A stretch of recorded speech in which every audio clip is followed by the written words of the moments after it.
Hey, what's going on? It is Greg O'Gallagher with the Road to Rip podcast, not the Road Trip podcast, the Road Trip podcast.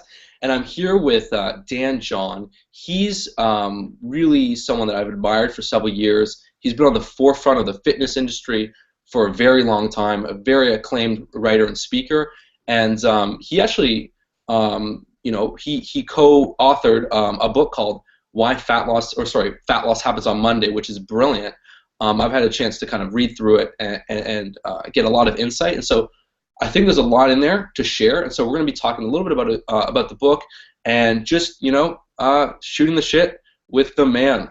Dan, how are you today? Well, I gotta tell you, man, I've been better. I had the flu this weekend, which is kind of funny because I get the flu shot, but I'm rallied up. I'm a little paler than I usually am, a little less charming than I usually am, but it was good. It's a new protocol I put together where you just have diarrhea and vomit for I would say 48 hours on is probably the best. It's intermittent vomiting. It's be a big deal. Just keep. I'll be having a book on that pretty soon. That that's the new diet, is the thick diet. It's great appetite suppressant. Yeah, yeah. But Just I got up today, worked out with my group. Wasn't exactly the most. No Olympic awards are given out for my workout, but when I did 250 swings and I did my mobility work and I did some presses and hey, I hadn't had food in me in I don't know a couple days, and so I'm glad I did it. So I think sometimes if you've been training a long time, sitting around and staying warm, man, if you move around, you just start to feel like yourself again. Yeah. right. Yes, no kidding. Actually, I was going to mention this interesting phenomenon because, Dan, like I know how passionate you are about strength training and fitness and being active.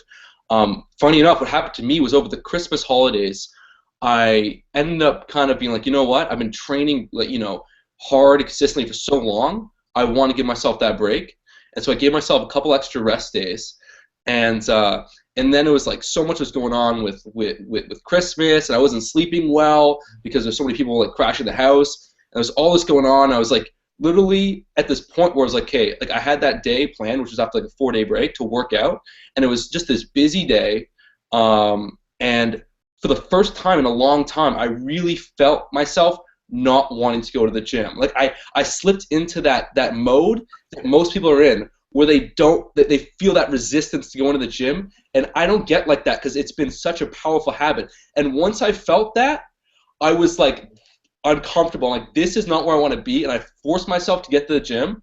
It was uncomfortable for the first 10 minutes, and then I had a great workout, and I was right back into that mode. So I just want to kind of share that because I think it's kind of cool. Well, imagine the people who've never trained and then 20, 30 years of it, and then all of a sudden they decide the doctor says you're going to die if you don't get your whatever blood pressure or your cholesterol or whatever the thing and you go to the gym and you've never been there. I mean, what a daunting task. I mean, I think that's something. What you just nailed it. So you're saying basically about 4 days. My friends have told me, one of the most important things you can do every year is take 2 to 6 weeks off from training, especially as an elite athlete. And it's not so much that it's going to help your body. You get a chance to reboot your brain. 6 weeks without training, you're like, I don't want to go work out and get sore and that's actually, they argue what you're saying is actually a good thing because it reboots the brain. It's like, okay, oh boy, man, you have to go through those little checklists and you forget your shoes the first workout back, you forget your socks, you don't have a towel, you don't remember how to bench press, it's good. I guess there's value to it. I don't recommend it, but yeah. Yeah, like I know there's a lot of people that I will talk to is like, it's like if they don't go to that gym for a few days a week, they kind of go crazy. I know some people need to work out to stay sane. I've never been like that. I just enjoy it, and I guess it keeps me on a higher level mentally. But yeah, that's an interesting point you brought up. Just deliberately not working out for a period of time, just to kind of reboot yourself and then go back into that kind of that awkward phase. I've got a buddy who for sorry, it's my dogs, who for Lent every year would become unhealthy. So for the entire year, except for Lent, he was. Sorry. That's Hey, okay. hold on just a sec. Sorry. Yeah.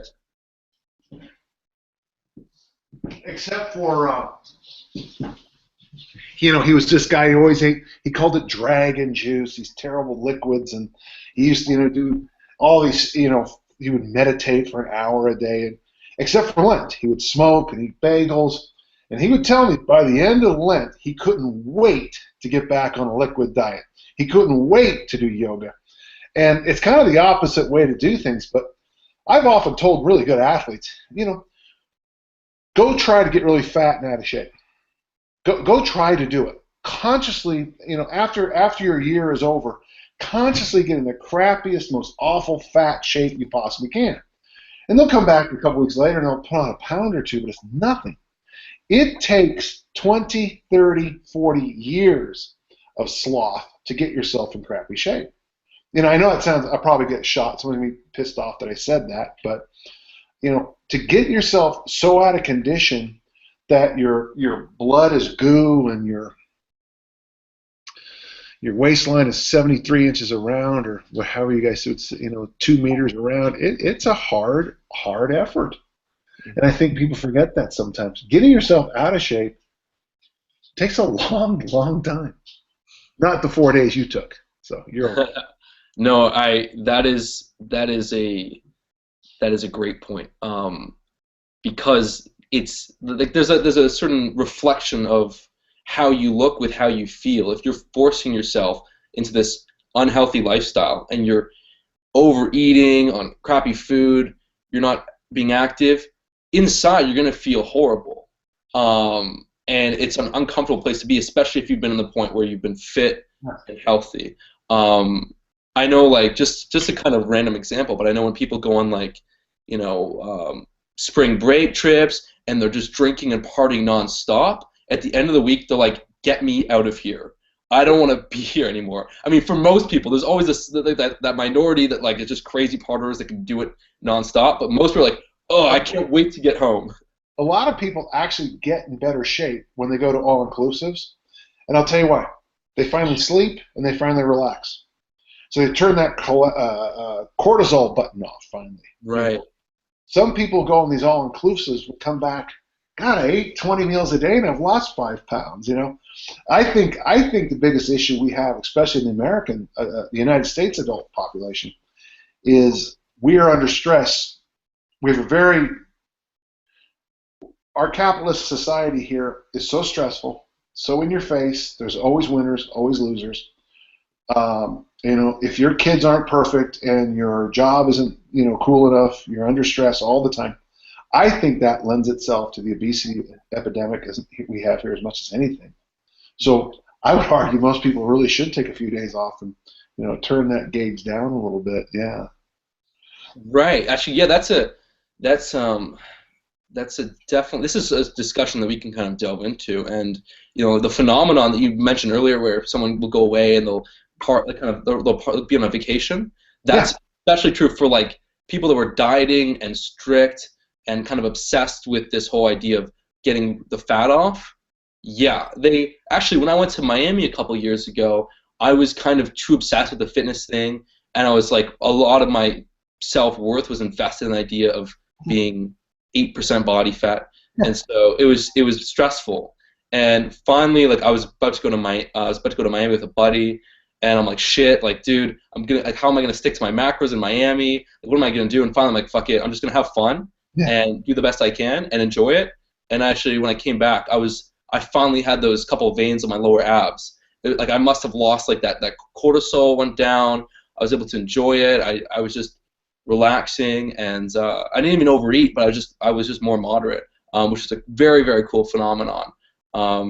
And yeah, I mean, what kind of tips do you have then for people living in this society that we live in, to kind of reduce that stress and that cortisol that's problematic for their goals? Well, I mean, it's funny because it's almost like a little it's like a spiral, isn't it? I know this. I think that with the advent of electricity, which is a good thing, Mhm. people go to bed too late. You know, in the last year or so, my wife and I have been really good about going to bed at 9. Just there's no magic to that. There's nothing fancy about 9, but we get up at 6 or so. But getting that extra hour of sleep at night, and the nice thing is too, the other thing is that television has gotten to be so bad. There's nothing worth staying up for. Uh, Mhm. so that's actually helped us in a lot of ways.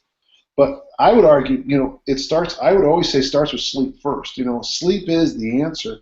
A couple of years back, from something Rob Wolf told me, to diet down for an Olympic lifting meet, I got 12 to 13 hours sleep for, was it 10 days in a row? And I went from, now I was just eating, it was just protein and water, but I went from 226 to 209, 94 kilos. And all I did was sleep. And I think what happened is, well, we're talking about cortisol. I've had a total hip replacement, and I just had another surgery here. I had an umbilical hernia. But it's funny because, it's like my waistline is down so much without any changes at all because because I'm not in pain 24 hours a day. So I think the first layer is let's make sure that sleep and lack of pain are in our lives. And it's funny, when you talk to a lot of people who are my age, I'm 57, and you mention pain, a lot of them will start to talk about this hurts, this hurts, this hurts, this hurts, this hurts. Well, and then we're going to send them to a gym and we're going to have them do box jumps and burpees. Well, for God's sakes, no wonder there's no middle there. They're in pain 24 hours a day, and our answer is box jumps and burpees. So I Mhm. think first off, let's get them sleeping. Let's deal with pain both globally and specific with surgeries. From there, I think you have to get rid of the. If gluten is a problem for you, you better not have it. If lactose is a problem, you better not have it. If alcohol is a problem, you better not have it. But that's a tough one because those things that are usually bad for you are also usually things you crave. You know, it's funny to talk to people who, you know, alcohol is probably not a good thing, but people just crave them. You crave it. Just freaking. I gotta have it. And you'll find the same with gluten. Take somebody to a pancake house. You up there, you got donut houses up there. You got Tony Hortons. Is that right? Tommy Horton. Oh, Tim Hortons. Tim Tim Hortons. Hortons. You Yeah. got Tim Hortons up there. Yeah. And they're going to go buy that. I tell you one thing, man. If you have an obese person in pain and you put it in front of them a dozen good donuts, there's a really good chance they'll be able to eat all 12 of them and Mhm. still be hungry 3 hours from now Mhm. because we're just feeding that devil. We're just feeding that beast. So I would say it would be sleep, specific injuries and pain, and then from there, circling those things that are causing more problems. I would say the chair you sit in at work. I would say that your commute is killing you. I would say watching TV at night is killing you. I've got some ideas to deal with all those. And then from there, we would talk about the exercise solution. But I think you got to deal with those first ones up front first. Right. That's something that people kind of everyone loves to jump into this intense workout regimen.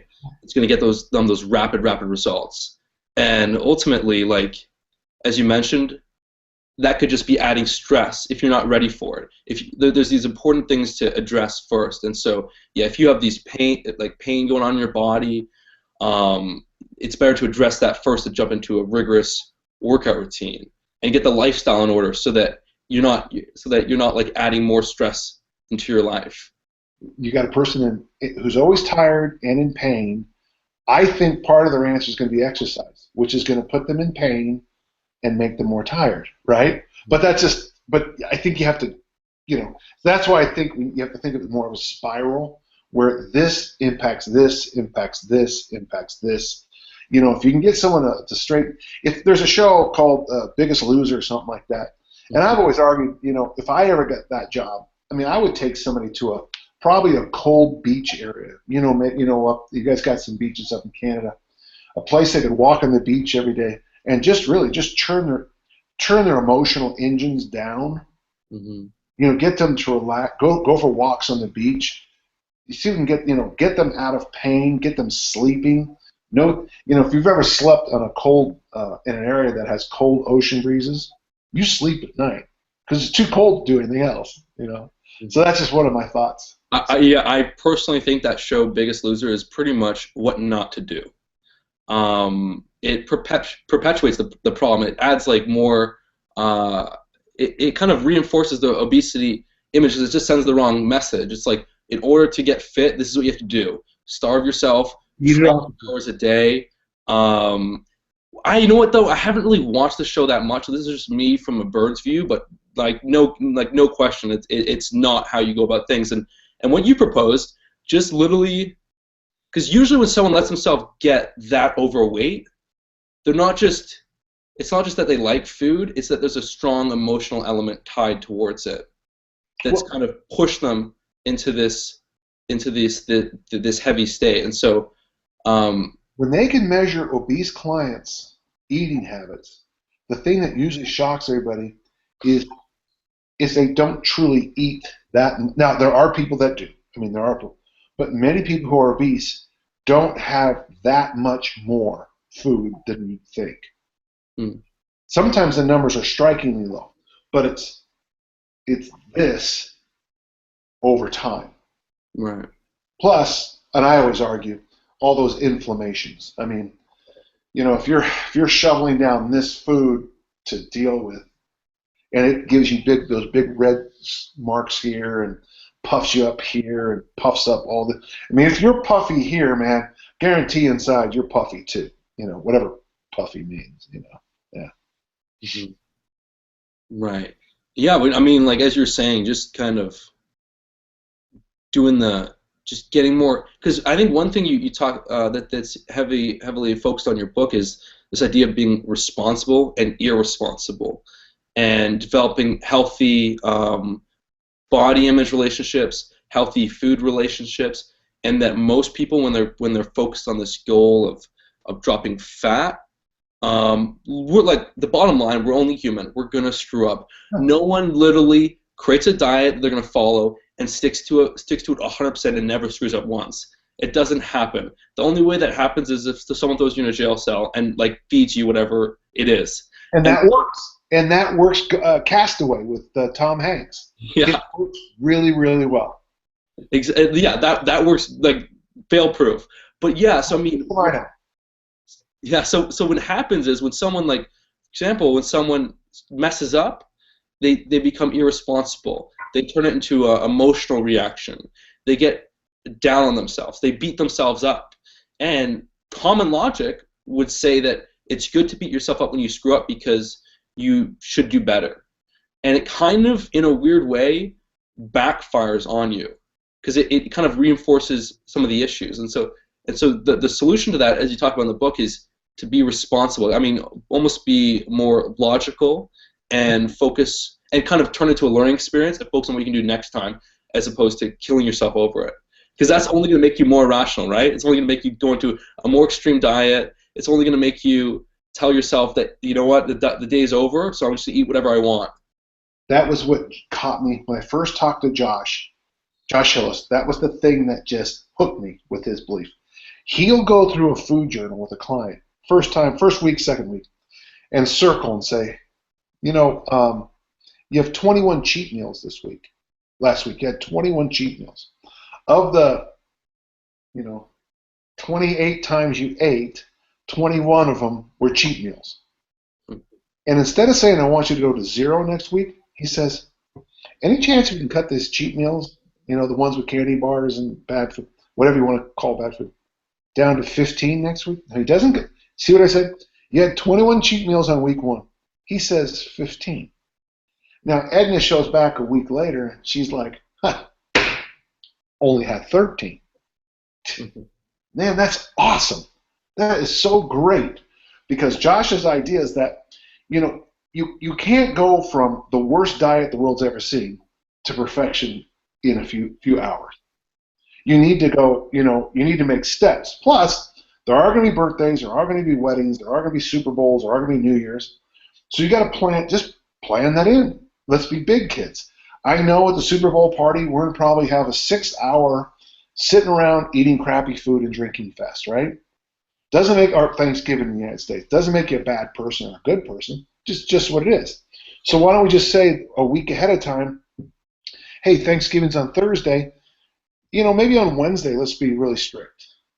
Yeah, good idea. Or, let's make good choices all day. Or going into Thanksgiving dinner, let's make good, let's have a big protein breakfast and drink extra water that day. And that's what really hooked me with Josh. It isn't a moral discussion about good or evil. It's, listen, let's be big kids. We make choices, and let's make smarter choices. And when she comes in bragging about how she only had 13 cheat meals, maybe the young lady over there is going, oh my God. But to her, to Edna, man, that was a win. And that's what I think you have to focus on. You have to focus on those little wins, especially Right. when it comes to fat loss and a client who's been struggling for a long time. Mm-hmm. And that example where this girl was excited and proud that she went from 21 to 13 meals, that's important to be able to enjoy those small wins along the journey, as opposed to just looking at how far you have to go. That is what makes the adventure to your goals enjoyable, fulfilling, uplifting. But I think, yeah, as you talked about, I mean, as in the book, and then as we're talking about, the tendency to beat people up, to beat ourselves up, unless we get perfection, Yeah. it stops that progress in place. If you feel good about the small little gains you made, it's easy to keep that going. And so, I mean, earlier before we started recording, we're talking about this whole idea of, or you're talking about this whole idea of being perfect and how it doesn't work. Well, and the odd thing is that if you go to a typical gathering, people will say something in the line of, if I really put my mind to it, I can, and it's ... I could have been a medical doctor. I could have been Mr. Universe. I could have been, right? Most people are convinced that they're only like one decision away from being Mr. Universe and a world famous surgeon. And the truth is that's not. To get those places, it is decision after decision, tough decisions. And this idea that you have to be perfect, it's really hard to be perfect, especially when it comes to something like diet, nutrition, and exercise, because of genetic roulette, you might be standing next to somebody who has 7 times the body you have, and it only because of who mommy picked in the backseat of the car that night. It has very little to do with their workout program. So I say forget perfection. We ran into this in the 70s with technique when the biomechanic guys first came out with these computer simulations. They were showing us how we should throw. And the thing is, they forgot all they were teaching us was X. At the time, they only had 2. They didn't have 3D yet. Mm-hmm. So they were treating us like throwers were stick figures. And I can't sometimes think that in the fitness industry, we're still treating our patients like we're stick figures in a 3-dimensional world. It's radically different when you're talking about living a normal life. Like you said, I mean, if we could Tom Hanks you and throw you away on an island, you would have that perfect lean diet. You'd probably eat a lot of protein and coconuts, right? Mm-hmm. Because that's all you get. But that's not the reality of the 3D situation you find yourself in. At least most people, this weekend I was sick, but I watched my grandkids. I mean, that's a 3D situation. Mm-hmm. Enough on that. That's kind of negative. But yeah, this search for perfection, especially early in the process, I think is insane. I think that if you like to be an elite athlete, it takes about 8 years. Trying to find the perfect program on week 2 is pretty stupid. If you need to bench 200 kilos and you only bench 30 the first week, the perfect program is going to get you from 30 kilos to 200 kilos. In fact, I don't care how good the program is. It's going to take longer than that. Good. Right, and it's really cool when people realize that they don't have to be perfect to get to their goal.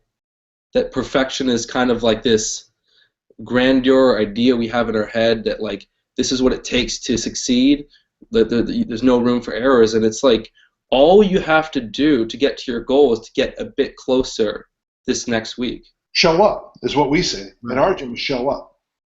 Mm-hmm. You know, what do you, man, how come that kid threw the discus so far? Well, he threw it far because for 8 years he's shown up. And sure, he's missed a few things that come up, but 8 years, you got to keep showing up. And I think that gets lost sometimes when we talk about these things.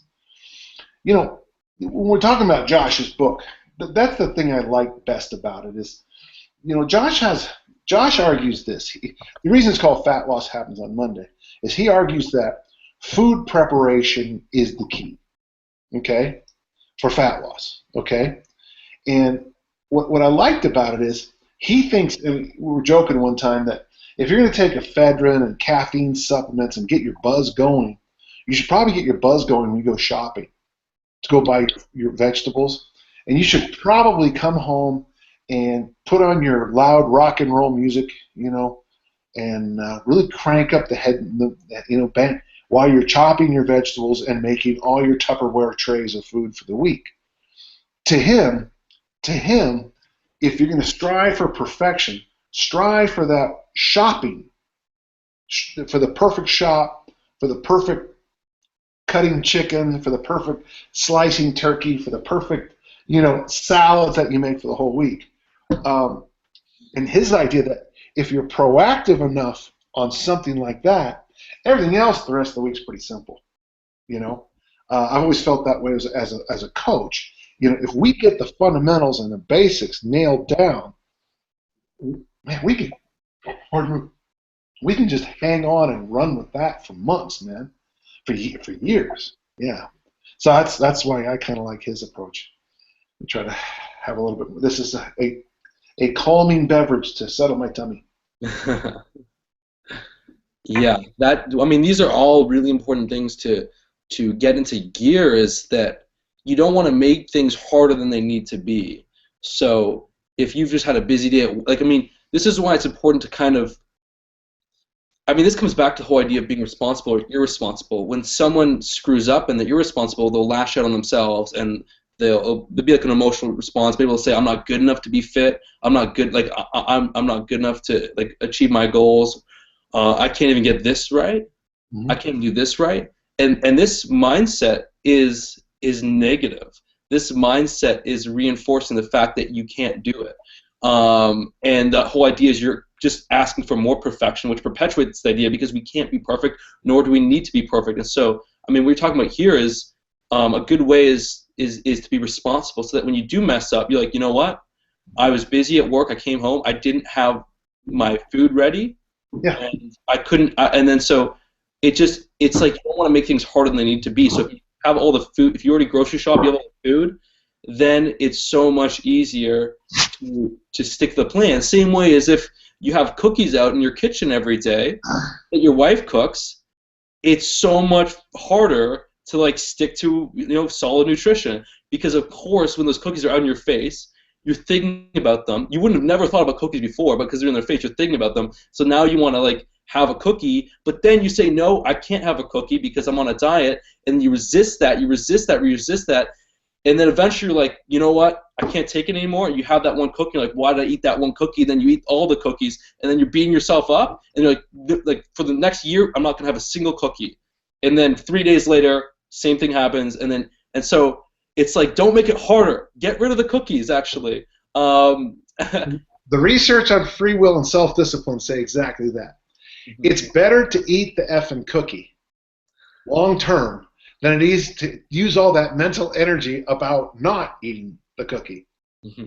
Yeah, and that's why I have this intentional community. I think I mentioned this before. 9:30 every day, people show up at my house and train. Mm-hmm. Why do I do that? Because I never think about working out. I never think about training my own self. Because today at 9:25, my dog was barking at the front door because I had locked it, and my friends are trying to get in to use the bathroom so we go train. At 9:30 every day, people show up at my house to work out with me. Why do I work out at 9:30 every day? Because there's people here to work out with. Yeah. So I've taken working out off my plate.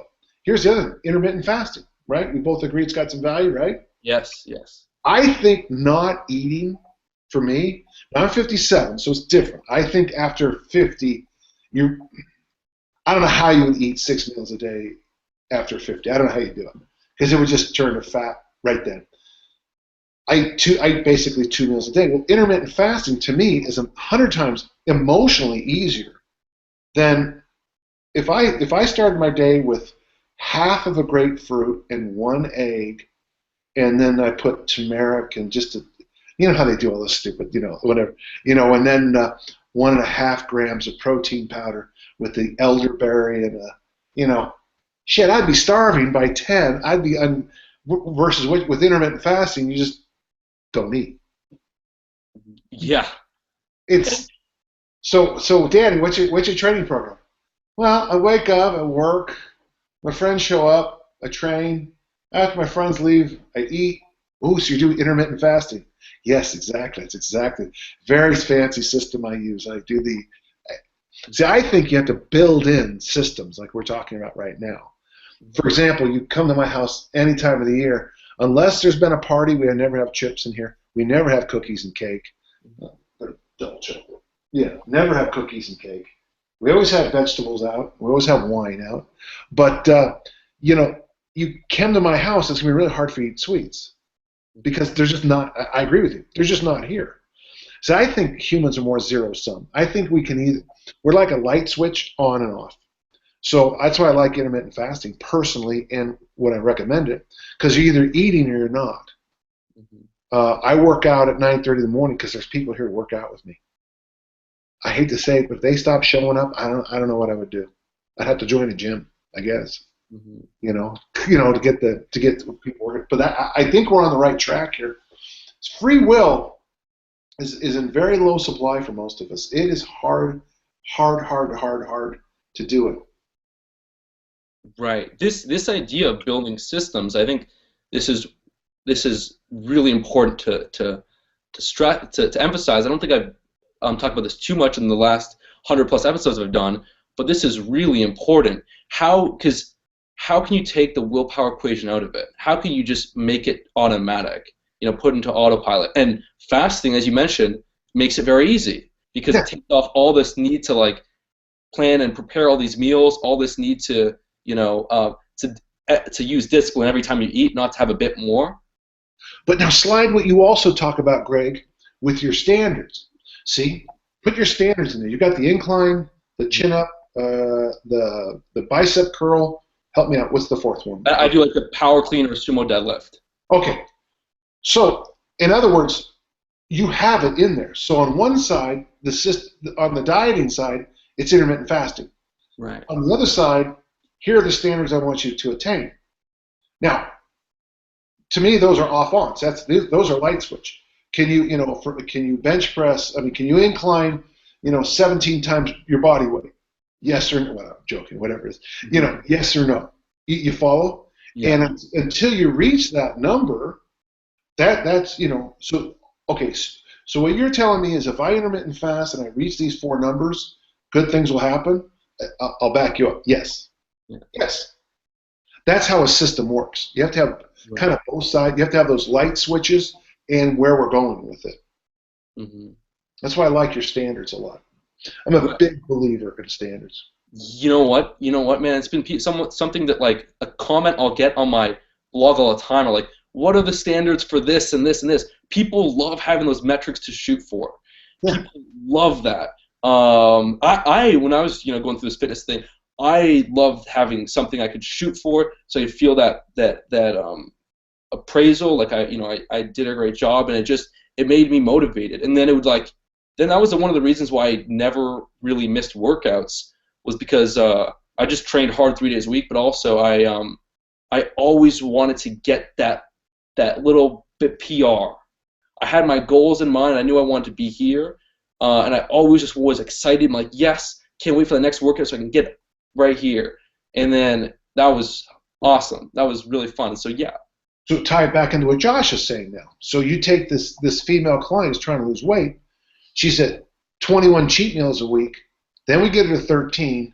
Then we get her to, oh, you can probably, you know what, you'd probably be okay at 3 to 5 a week. I mean, you might, a lot of your audience be going, my God, that's a lot of cheat meals. Well, go study the people you work with for an hour, and they have 6 cheat meals before lunch. So just, but anytime you can take something and make it into a number, people, we humans like that, I like to go this way. I like standards, but I can also understand why this would work on the fat loss. Less cheat meals. I would argue another thing. He says you circle all the times you have protein in a week. So one week I have, when I first started this program, I have 8 protein circles. Well, we want to get to 21 to 24, so I'll slowly get those circles up. I do this thing in my food journal where I count the glasses of water I've had. And on last Friday going into my flu, I did 2 gallons. I mean, I did a lot of water. It goes like a personal record. Yes, it was like idiotic. But for me, once you turn it, we humans like that contest. We like the contest. As long as we can put a number on it. That's why I think, and it's funny because I think we work in 2 ways. One, like with intermittent fasting, either I'm not eating or I am. That works well for humans. And the other thing is this idea of the latter one way or the other. So I think as long as you focus on either side of that, you're okay. Right. But it's funny. I'm sure people email you. Do you get those good, bad questions? What are the good, bad questions? Is kale good for me? Oh, I thankfully don't get them very much anymore. Thank God. Constantly. Dan, are Bulgarian split squats good for you? No, you'll get cancer. You'll die. Because seriously, I get these questions. I don't know how to answer. I was like, seriously, man, it's a freaking exercise, or it's a food. Right. I usually get like really good, solid questions that I'm like, okay, this is a good question. The one question I'll get sometimes from people that just kind of are too lazy to read my site or listen to podcasts, just like see that I'm a fitness guy and then decide to email me. They'll be like, how do I build muscle? How do I lose fat? And I'm like, okay, this is not a question that I can really give you much value here. Like, read my courses or read my articles, and then if something there is confusing and you need some clarification, I'm happy to give it. But if you're too lazy to kind of do that, then I'm going to ask you, how do I build muscle? I'm like, do you want me to like write you like a 200-page book right here? I don't know. Yeah. Get stronger. There you go. Yeah. And I hate to say it because it's a frustration. I mean, I'll write a thing that we did in training that's good. And people want to know how to exactly do this or that. It's like, that's not important. In fact, the idea is that we trained for an hour. We all enjoyed it. It was a great workout. I'm with you. What's for you right now? What's the most exciting thing going on in your career? I mean, like your thought process. In my as far as. Yeah, I mean, is there something that just makes you like, yeah, this is awesome. I'm gonna run with this one. Yeah. As far as like fitness kind of workout advice stuff, or whatever, yeah. Yeah, you know what? Here's the thing is like, for me, like a few years ago, I kind of just nailed what was really working for me and what I loved, and I've kind of been pretty consistent with that. I would need you to go first, and then I can get more context. Well, sure, okay. Yeah, here's the big one for me. I've learned that as an adult male, if I focus really hard on the vertical press family, especially the big vertical presses, and horizontal stuff this way, and work my ass through swings and light goblet squats, that I look better and feel better, and I'm shocked to say it. That's awesome. Are you the horizontal? Are you talking about? Like for me, it's mostly like pulls, like rear delts, like rear delt work. Well, yeah, whatever. This whole family of things. Yeah. Nice. I'm just shocked that and my numbers in the press family are it's funny to say going through the roof because that's the direction, but they are going through the roof. I was an Olympic lifter for a long time, and I've just discovered that with all the little surgeries I've had, I'm trying to really build up. I don't want to do another surgery ever again if I can, but I just feel so alive and good. The other thing that just stuns me is how much I like to intermittent fast. Hmm. It stuns me. In my vision of things right now, I'm to the point that I think if you're a male, if you want to look good for males, I don't know if you do kettlebells or dumbbells or anything, but getting that press up and then I match it with 2 to 3 times. I need more of this than probably most, so I do a lot, and then just doing daily. I do 250 swings every day now, and it's just been the best. I can't. And then I do mobility work, and I leave the gym, and I'm like, I can't believe it's that simple. I wish somebody would have. Holy cow! My waistline is back where it should be. My armacondas are back where they Yeah, should. no, you're looking very nice, man. Yeah. And you're a grandfather. That's awesome. Grandfather 2 times. Yeah, yeah, yeah. No, Um, so I guess I will go. I've been really happy. I've been really fortunate. Well, excited because I've really in the last, I would say the last, what are we in? We're in February. So hard to I do. suppose the last year I've been able to make staying lean, 9%, maybe sometimes down to 7, really unconscious. So I counted my macros for a long time. I recorded my meals. I did that, but that I wouldn't want to eat out that much because I'm like, what am I getting here? I don't know.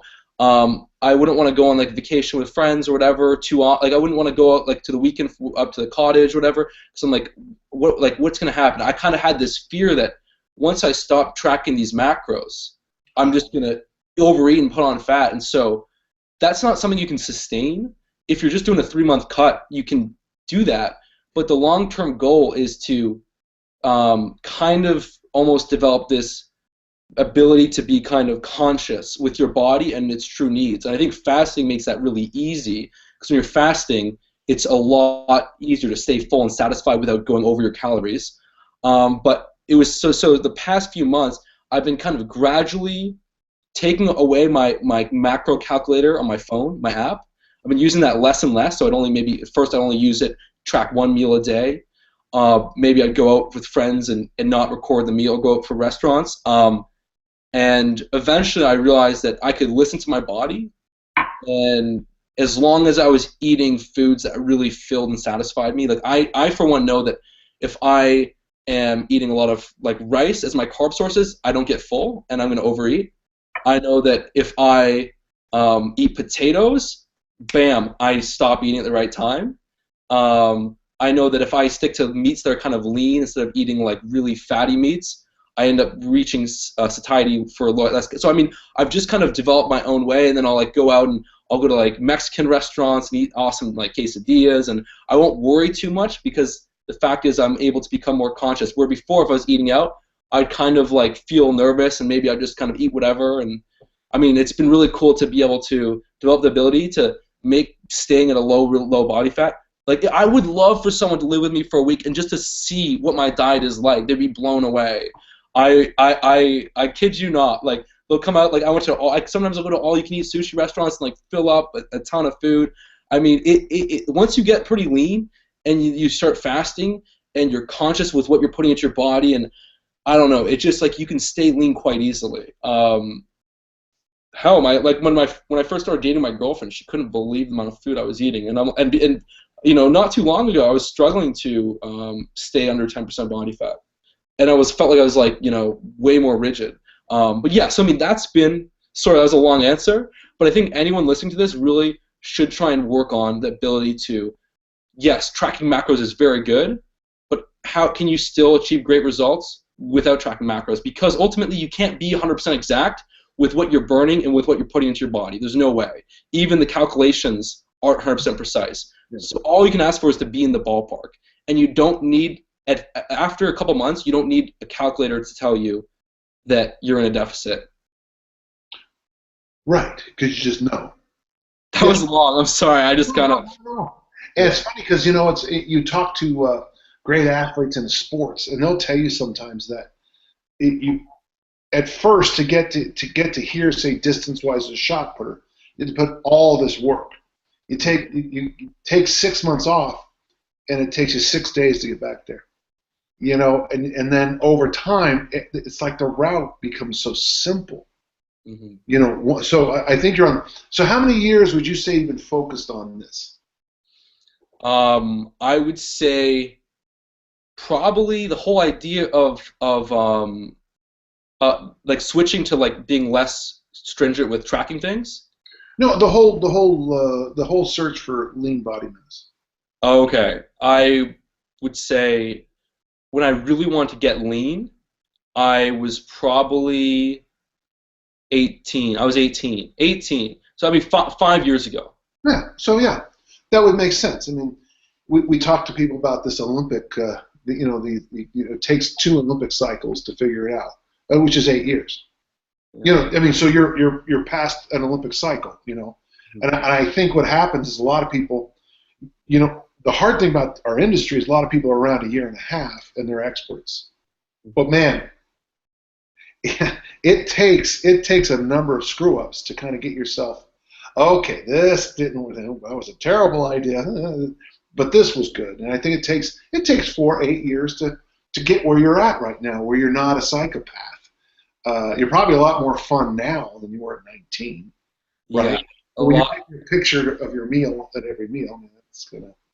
Yeah, no, way more fun. I'm like, it's awesome to kind of be here and just be able to finally. It's like because the goal isn't just to be like really lean. The goal is to be happy with where you're at and be able to enjoy life. And people forget that second part, enjoying life. Because what's the point of being shredded if you're not happy? If you can't lead a fulfilling life, Yeah. and that's. Do you get blood tests too? Also, do you get blood? I've done a blood test back in the summer. Okay. That's just something you want to kind of have. It'll be interesting, 2, 3 years from now to revisit that. If you decide to make a change, like someone tells you that, let's use kale. Kale is good for you. You start taking mass amounts of kale, and you look at your blood profiles, and things have gone haywire. Mhm. Kale's not for you, or whatever it is, whatever. Yeah, I got my testosterone checked I think twice, and I keep getting it tested for whatever reason, like on like a day when like on like a week when I haven't been sleeping, when I have like just like caught like a bit of a cold, and when I haven't been like eating much, and so even then my testosterone levels are pretty much bang on medium for my age, which is like 640, whatever Okay. it is. Which that's high, but if you like for a male my age, I'm pretty sure that's like pretty normal, like medium. Yeah. But then there's obviously all these other blood metrics and everything. Yeah, it's funny. At my age, especially myself and a lot of my friends who played collision sports, our T levels are just abysmally bad. All those hits in the head.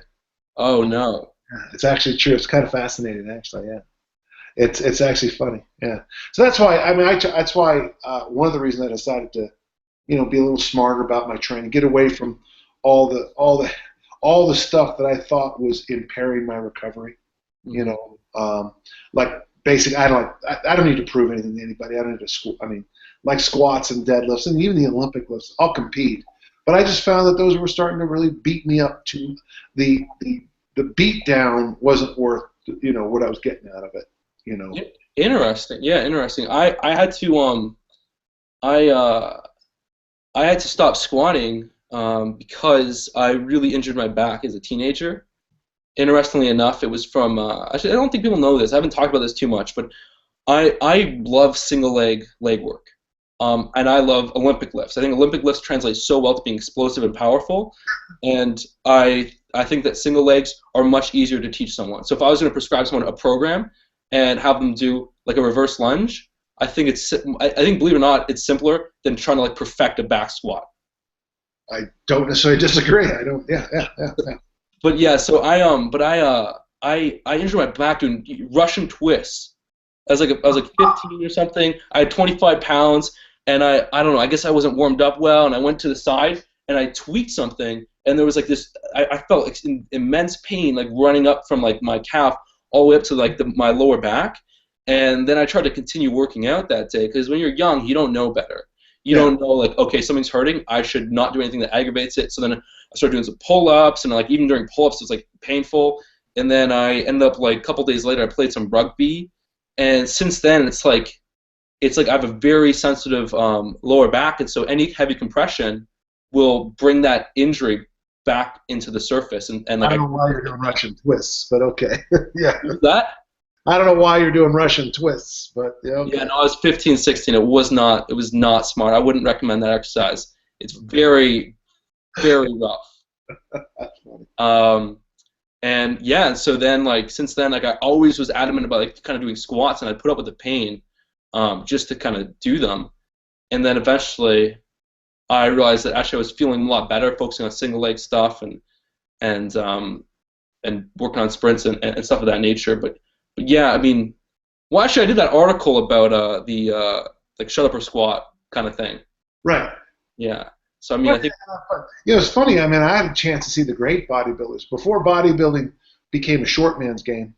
But Arnold never squatted. At least in the gym over 225. Ferrigno wasn't a big squatter. Their feeling was that the squat's an important movement. Thank you very much. mhm. It's an important movement, but since that time, we just and I don't necessarily think it's help. I'm not help. That's not what I mean. The squat has great value until it doesn't.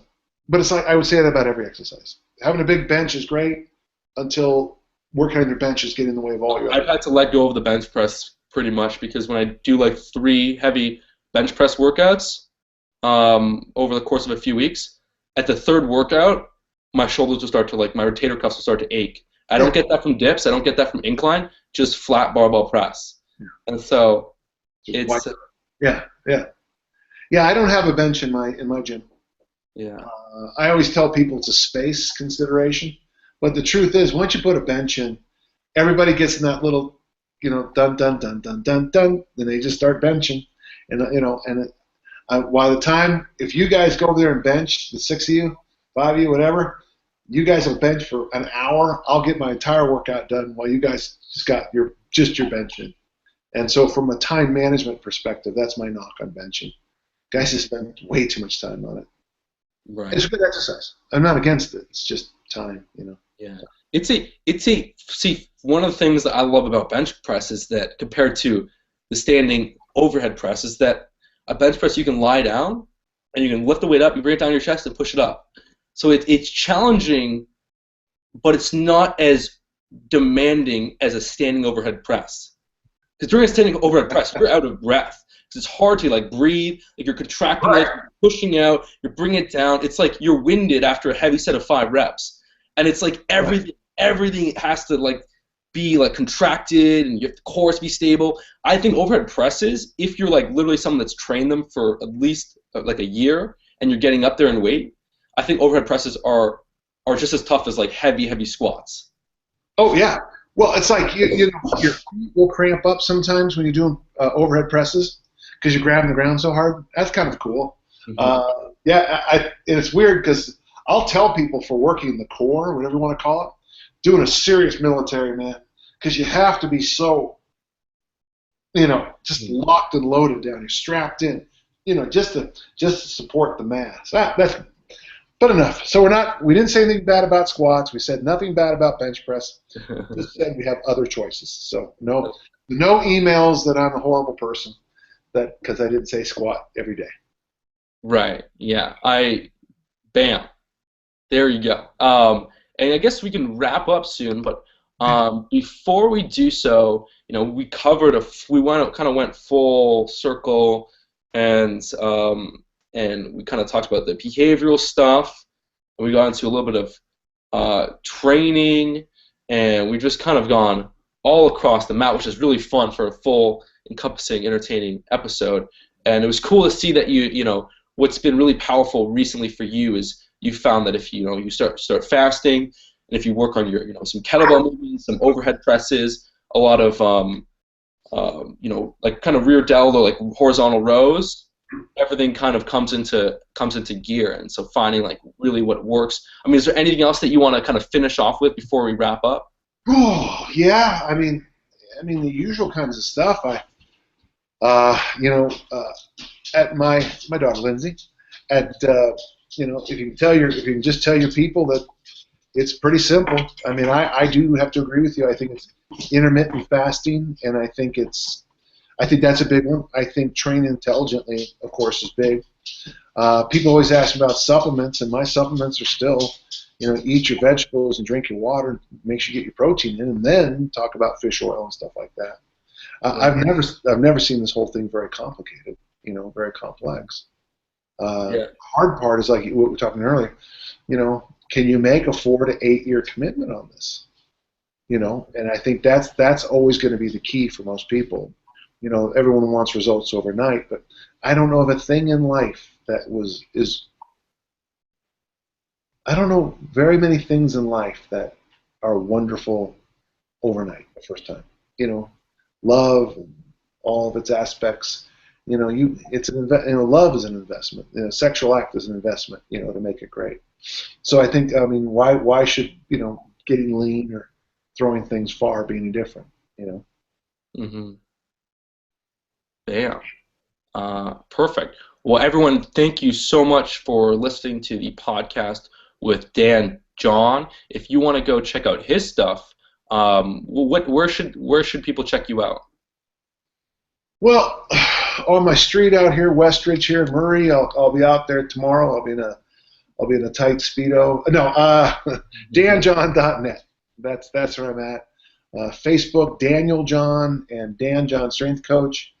And then I have a Q&A over at davedraper.com or whatever. danjohn.net will get you started. And you just started being more active on your Facebook page, right? Has that been? I've always been active, but now I've got what we're trying to do with this Dan John Strength Coach one. People are always asking me where I'm speaking, and I personally don't think it's my job. I think it's the person running it to advertise, but I get it. So now I'm trying to advertise where I'm going to be. So yeah. Okay, cool. But I've been on Facebook for 9 years. Okay, but as your personal or as your fitness page? As Daniel John, yeah. Okay. So now, because I've been trying to find the Facebook page, but now you have it, I guess. Yeah. So just if you want to hear my snarky comments about people, that's Daniel John. If you want to hear my weightlifting stuff, it's Dan John Strength Coach. Okay. Okay. Cool. I made fun of my this morning. Yeah, and just before we sign off, I just want to kind of emphasize one of the points that we were talking about earlier is getting systems in place. So it's not having to rely on willpower. Dan has people come to his house, to his gym every morning, so that it's just automatic. He doesn't have to think about working out; it's happening.